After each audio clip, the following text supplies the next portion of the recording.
Hello प्यारे बच्चों, कैसे हैं आप सभी।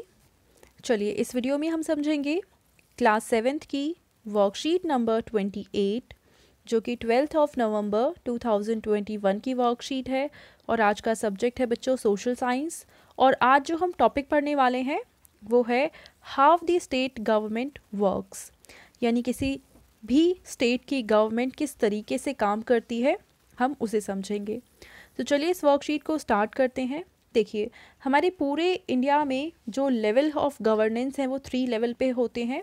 फर्स्ट है सेंट्रल गवर्नमेंट जो पूरे इंडिया पे रूल करती हैं। देन है स्टेट गवर्नमेंट जो कि किसी स्टेट को रूल करती हैं। देन है लोकल गवर्नमेंट जो कि किसी एक, जैसे मान लो ये है एक स्टेट, उसमें ये है एक डिस्ट्रिक्ट यानी एक छोटा सा एरिया, इस पे जो गवर्न करते हैं उन्हें हम कहेंगे लोकल गवर्नमेंट। ठीक है। अगर हम इंडिया की बात करें तो यहाँ पे 28 स्टेट्स हैं एंड 8 यूनियन टेरिटरीज़ हैं। ठीक है। और इन सभी स्टेट्स और यूनियन टेरिटरीज़ को कुछ छोटे छोटे पार्ट्स में डिवाइड किया गया है जिनको डिस्ट्रिक्ट्स कहा जाता है। ठीक है। और हर एक स्टेट में हर एक स्टेट में एक लेजिस्लेटिव असेंबली होती है, हर एक स्टेट की। जैसे यूपी की एक होगी, बिहार की एक होगी, तमिलनाडु की एक होगी, राजस्थान की एक होगी। ठीक है। अब इस लेजिस्लेटिव असेंबली के जो मेंबर्स होते हैं उनको कहा जाता है एमएलएस, यानी कि मेंबर ऑफ लेजिस्लेटिव असेंबली। ठीक है। अब होता क्या है कि हर एक स्टेट को हम डिवाइड करते हैं कुछ छोटे छोटे एरियाज़ में। जैसे मान लो ये एक स्टेट है, इसको हमने छोटे छोटे एरियाज़ में डिवाइड कर दिया। ये एरियाज़, और इन एरियाज़ का नाम रखा जाता है कॉन्स्टिट्यूएंसीज़। इन एरियाज़ को क्या कहा जाएगा? कॉन्स्टिट्यूएंसीज़। और हर एक कॉन्स्टिट्यूएंसी से एक पर्सन इलेक्ट होकर आता है। और कैसे इलेक्ट होता है? तो जैसे हम लोग हैं जिनकी भी एज 18 ईयर से अबव हो चुकी है वो जाकर वोट डालते हैं और उसमें जो भी जीतता है वो उस कॉन्स्टिट्यूएंसी का मेंबर बन जाता है, यानी कि एमएलए बन जाता है। ठीक है। तो इस तरीके से हम लोगों के द्वारा ही हम वोटिंग के थ्रू एमएलएस को चूज़ करते हैं और ये एमएलए लेजिस्लेटिव असेंबली के मेंबर्स होते हैं। ठीक है। अब आगे हम देखते हैं। देखो आपने ये सुना होगा अक्सर अलग अलग पार्टी के नाम, जैसे कि बीजेपी है, कांग्रेस है, आम आदमी पार्टी है। तो ये क्या होते हैं कि you would have notice that people stand for elections in the name of different parties. तो आपने सुना होगा कि ये आम आदमी पार्टी से हैं, ये कांग्रेस से हैं, ये बीजेपी से हैं। तो हर एक पार्टी अपने मेंबर्स को खड़ा करती है इलेक्शन में जिससे वो फाइट करें और वो जीत सके। तो वो पार्टी जो जीत जाती है उसको हम कहेंगे रूलिंग पार्टी। और उन रूलिंग पार्टी के अलावा जितनी भी पार्टीज़ होती हैं जो सारी हार जाती हैं उनको कहते हैं ऑपोजिशन। ठीक है। जो जीत जाती हैं वो रूलिंग पार्टी हैं और जो हार जाती हैं वो बनाती हैं ऑपोजिशन।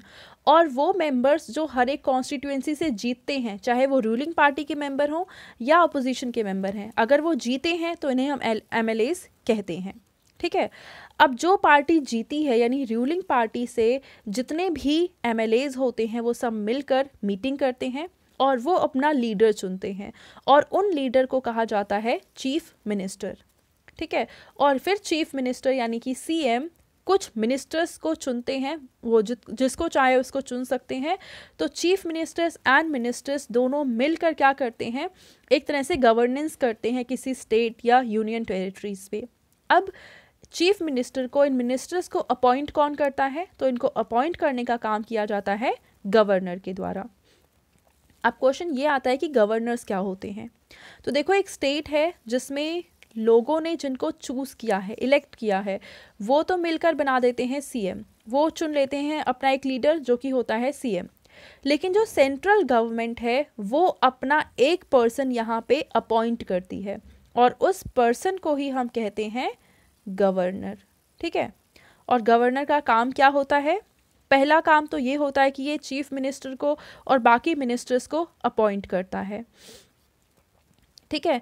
अब चीफ मिनिस्टर एंड मिनिस्टर की रिस्पॉन्सिबिलिटी होती है कि वो उस एरिया को, मतलब उस स्टेट को या उस यूनियन टेरिटरी की गवर्नमेंट को चलाएं, उनके अलग अलग डिपार्टमेंट्स को अच्छे से मैनेज करें। जो जितने भी मिनिस्टर्स होते हैं सभी के पास कोई ना कोई डिपार्टमेंट होता है, जैसे कि एजुकेशन डिपार्टमेंट हो गया, हेल्थ डिपार्टमेंट हो गया या इन्वायरमेंटल डिपार्टमेंट है। तो इस तरीके से हर मिनिस्टर के पास कोई ना कोई डिपार्टमेंट होता है जिसके वो हेड होते हैं और उसका काम वो करते हैं। ठीक है, अब गवर्नर हमने देखा कि सेंट्रल गवर्नमेंट के द्वारा अपॉइंट किए जाते हैं। ठीक है, और इनका काम होता है कि ये देखें कि क्या उस स्टेट में सीएम और बाकी मिनिस्टर्स ठीक से काम कर रहे हैं या नहीं कर रहे हैं। अब देखो बच्चों, कई बार ऐसा भी होता है, जैसे मान लो एक इलेक्शन में A, B and C 3 party खड़ी हुई और यहाँ पे टोटल सीट्स थी 30। अब कोई भी पार्टी यहाँ पे जीते उसके लिए इसके हाफ से ज़्यादा वोट चाहिए होते हैं। तो 30 का आधा हो जाएगा 15, 15 से एक ज़्यादा यानी 16, यानी कम से कम 16 सीट्स चाहिए एक पार्टी को। लेकिन मान लेते हैं इस पार्टी को मिली 12 सीट्स, बी पार्टी को मिली मान लो 6 सीट एंड सी पार्टी को मिली अगेन 12 सीट। तो होगा क्या कि अब यहाँ तो कोई भी पार्टी गवर्नमेंट नहीं बना पाएगी क्योंकि किसी के पास भी 16 सीट्स नहीं हैं।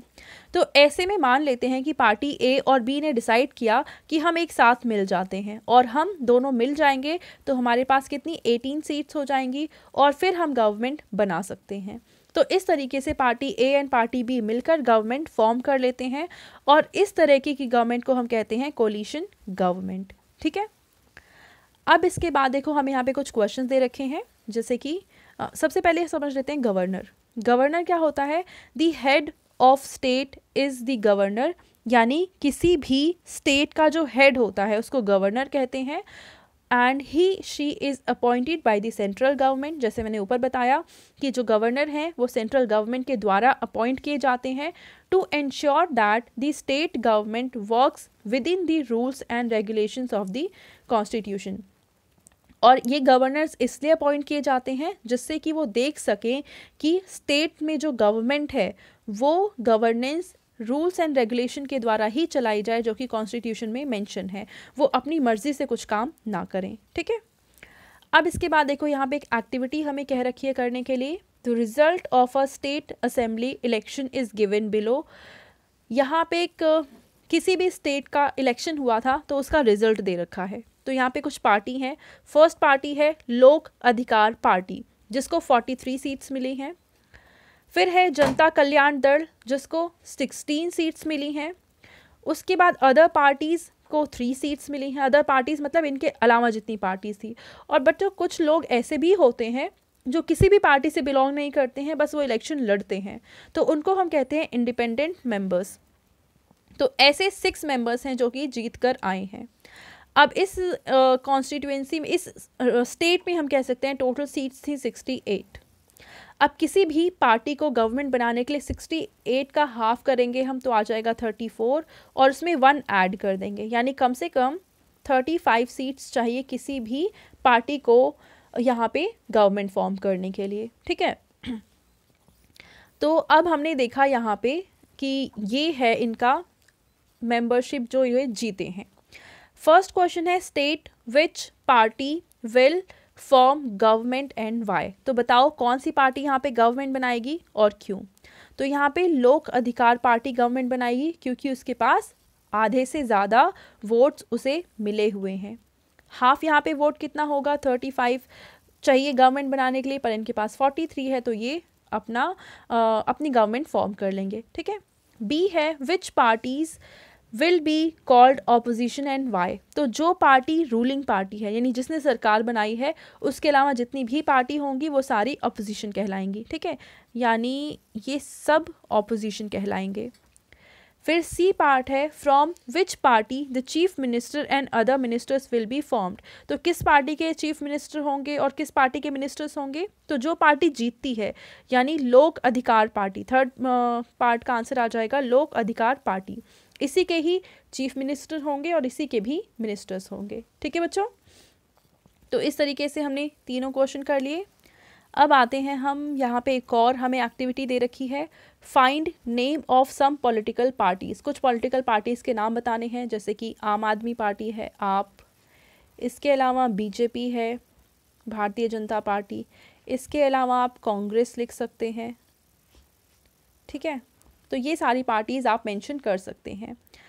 अब यहाँ पे क्वेश्चन आता है who is MLA of your area. तो आपके एरिया का MLA कौन है, ये आप अपने पेरेंट्स से डिस्कस करके लिखेंगे। इसका आंसर मैं नहीं बताऊंगी क्योंकि आप सभी बच्चे अलग अलग एरिया से हैं और सभी के एरिया के MLA हो सकता है अलग हो, ठीक है। सेकेंड क्वेश्चन है, use the terms constituency and represent to explain who an MLA is. MLA कौन है आपको ये बताना है, and how is the person elected, और MLA का इलेक्शन कैसे होता है, वो इलेक्ट कैसे किए जाते हैं, ये बताना है। तो चलिए इसका आंसर लिखते हैं हम।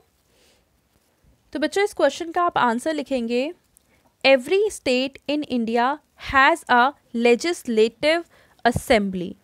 Members of the legislative assembly are called MLAs। तो हर एक स्टेट में लेजिस्लेटिव असेंबली होते हैं और लेजिस्लेटिव असेंबली के मेंबर्स को ही MLA कहते हैं। अब इनका इलेक्शन कैसे होता है, each state is divided into different areas और कॉन्स्टिट्यूएंसीज। हर एक स्टेट को अलग अलग कॉन्स्टिट्यूएंसीज में डिवाइड कर दिया गया है। From each constituency the people elect one representative who then becomes a member of legislative assembly. फिर हर एक एरिया से लोग एक पर्सन को चूज़ करते हैं जो कि बाद में MLA बन जाते हैं, ठीक है बच्चों। तो ये आंसर है हमारे सेकंड क्वेश्चन का, और ये थी आज की हमारी सोशल साइंस की वर्कशीट। एंड आई होप आप सभी को ये वर्कशीट बहुत अच्छे से समझ में आ गई होगी। और बच्चों अगर आपको ये वीडियो पसंद आई है तो इसको ज़रूर लाइक करें, अपने फ्रेंड्स के साथ भी शेयर करें और इस चैनल को सब्सक्राइब करें। Thank you.